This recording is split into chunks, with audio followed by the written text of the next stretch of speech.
Hey, what's going on, you guys? It's late at night and I'm just realizing that tomorrow I've got to go to work, but I actually don't have anything to do all day, so I better take a kit with me and just snap it while I'm there sitting at my desk with nothing to do. So, after much deliberation, I actually decided to go with this kit because I just can't stop looking at it and it's just been on my mind ever since I picked it up in Japan last month, so really forward to snapping this together for you guys. First, I just want to do a quick unboxing. This is the Evangelion Mk-13, or Unit 13. I guess it's should be officially called Mk-13, I believe. Anyway, this is a kit made by Kotobukiya, not Bandai. This is only my second kit ever building from Kotobukiya, the first one being the Hitekai Ginkei, and that kit I found to be really nice. A lot of really nice, very tiny details in that. This kit I think is not quite as detailed, just because of the style of the Evangelion, but should be a pretty nice kit, I believe. Just in case anyone doesn't know, this is from the Evangelion 3.0 You Cannot Redo film. I'm a huge Evangelion fan, if any of you guys don't know. Aside from Gundam, it's basically the only anime that I really care about. So let's take a look here on the side. Here's some pictures of the kit. There you can see the new Nerve logo. Yeah, looks pretty cool. You can see you can change it between the normal form and the four-armed form. I did check the instructions. It is a parts transfer, part swap, whatever you want to call it. And it does have some bases here for those kind of bits. I'm not sure what those are called, I should check. And the two lances. On the sides, it's just the same cover art once again. And on the bottom, here it's showing you all the parts. So no weapons in terms of like guns or anything like that, because it didn't use them in the anime. Just used the lances there. And it's basically so powerful it just doesn't really need any other weapons, so that's about that. Here's the gimmick showing how the mouth opens up and the shoulder pieces open up. That's where those bits come out of.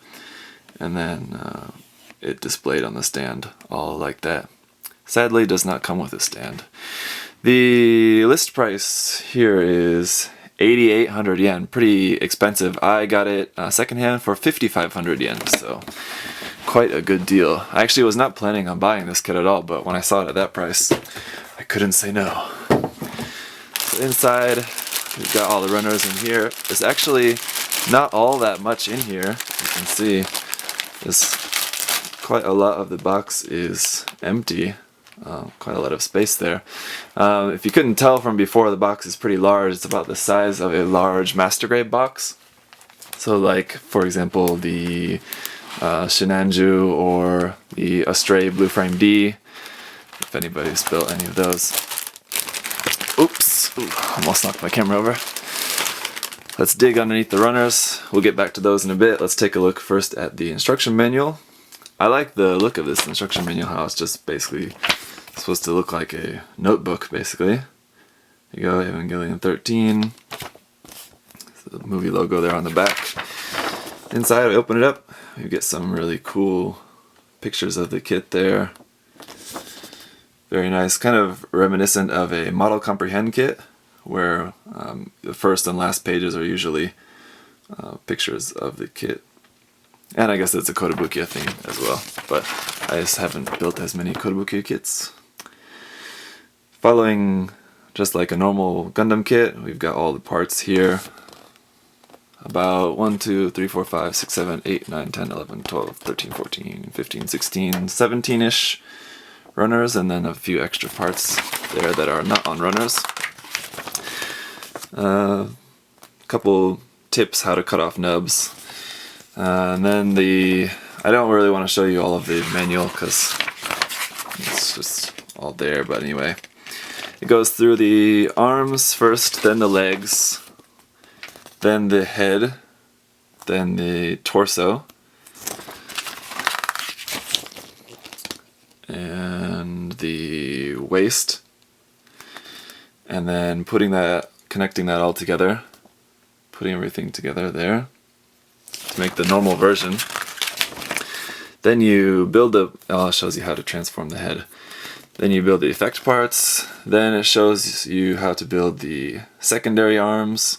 So here's the second arms, and then the second chest piece for using the second arms. And then, so here you can see when you want to change it to the four-armed form, you just pop off the first chest piece, and then you're going to attach the second arms to the new chest piece and then plug that onto the chest. So pretty simple.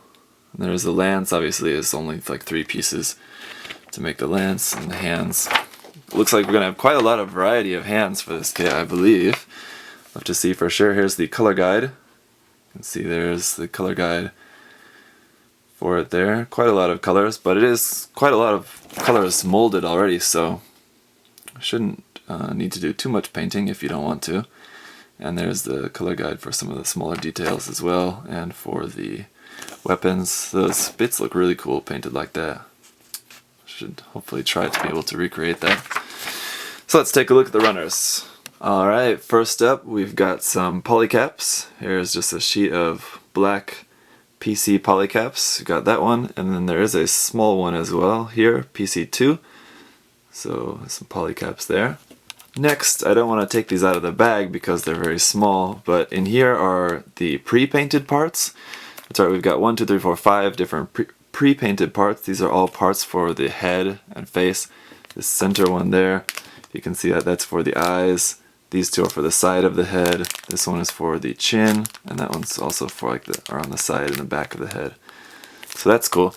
This is yellow with painted purple. This is gray with painted green, black with yellow, and then purple with green.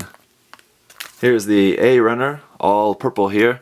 As soon as I took this out of the bag, I just thought, oh man, the plastic feels really good. I just thought that the feeling of the plastic was just really nice, but then when I took a closer look, I noticed some things that are a little bit alarming, is that, especially on these larger pieces, looks like, for the most part, yeah, where the gates are connected, some of them you can see this part is already kind of breaking off. But where the gates are connected, you're going to have to be really careful sanding those nubs as so not to gouge out part of this plastic, because just obviously there's a lot of curves in this kit. There's not really any area where anything's flat. So just on those curved areas you just have to be extra careful not to gouge anything out when you're working with those nubs. So just exercise a little caution. Those hands there are looking really, really nice. Here's the B runner. More purple. There's some more hands on there. Some other parts for the shoulders and around the chest area. Some closed hands. Like I said, it looks like a lot of hands. The C runner. More purple. And now that I'm thinking about it, I guess there's one reason why there's so many hands is because there's 4 arms.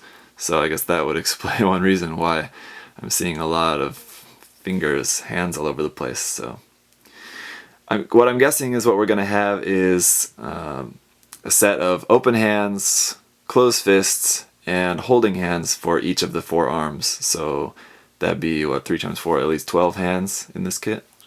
Here's the D runner, only a few parts on there. We are getting 2 of these, so I'm guessing these are parts for the arms, it looks like. Here's the E runner, now it's just solid black.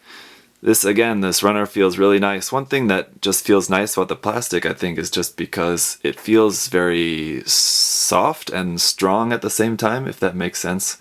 The plastic feels, I don't know, very nice. Yeah, I don't really know how else to describe it other than soft and strong. So if you can imagine that, that's what it feels like. Here's the F runner, more black, mostly just for the inner parts or the main parts of the limbs and the body. And here's the G runner, the last black one, and there are 2 of these, so it looks like here's a lot of kind of joint parts and things like that on here. G. Now we're getting to some really tiny runners. Here's H. This is the bright green color, just for a few accent pieces, only 6 pieces on there, but the color is really nice. Here's the eye runner. Once again, only 6 little pieces on there, and this is kind of a grayish tan color. It's basically like the same color as my backdrop. But yeah.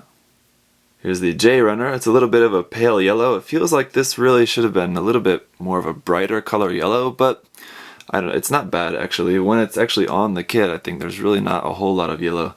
It's really visible. Although some of these pieces are quite large, they're mostly just accents, so we'll have to see how that looks once they're on the kit. And here's the last of the tiny runners. Here's runner L in red, and as you can see, there are some very tiny pieces on there, especially these little tiny guys and those, so just be very careful with those. And then with the K runner, we're just getting the parts for the lance. As you can see, there's only 4 parts on there, the 2 main prongs, the 1 main handle, and then 1 more kind of connection piece there.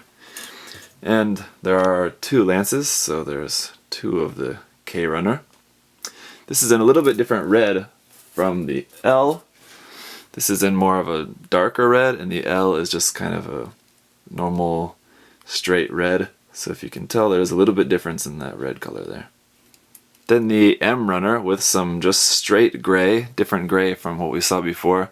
This is just kind of normal gray looking, a little bit German gray. You can see we got a little flash there, but that's just on the runner itself, not on the parts, so it's not too bad. And some nice detail there on these pieces, so that's looking very good, and some cat hair too. Then although it is very difficult to see, this is the N runner, is the effect parts, so there's the base and the arms. Looks like 2 different lengths for the height of those pieces, and the bit pieces are actually molded onto there. I didn't notice that till just right now. So you're definitely going to have to paint those, but if you're painting these with the effect part there as well, you're just going to have to paint all that. Kind of nice that they're in clear, so you have a lot of options as to kind of what color clear you want to go for with those. But there are 4 of these runners, so you can have 4 of those. And lastly, this is the O runner. Just 1 tiny little piece on its own dedicated runner there. And this one is actually pre-painted as well. This is kind of a little bit slightly blue tinted grayish color, and there's a little bit of purple painted on there, so this is going to be another part for the head as well, obviously. So that's it for the unboxing, you guys. I'm really excited about this. This definitely looks like a kit that if you don't want to paint it, you could probably get away with not painting it, because it looks like it's got some really great color separation, and especially those parts that are already pre-painted. Looks like just maybe a little bit of detail painting, and you might be able to just call it that. So anyway guys, thanks for watching. We'll see you soon.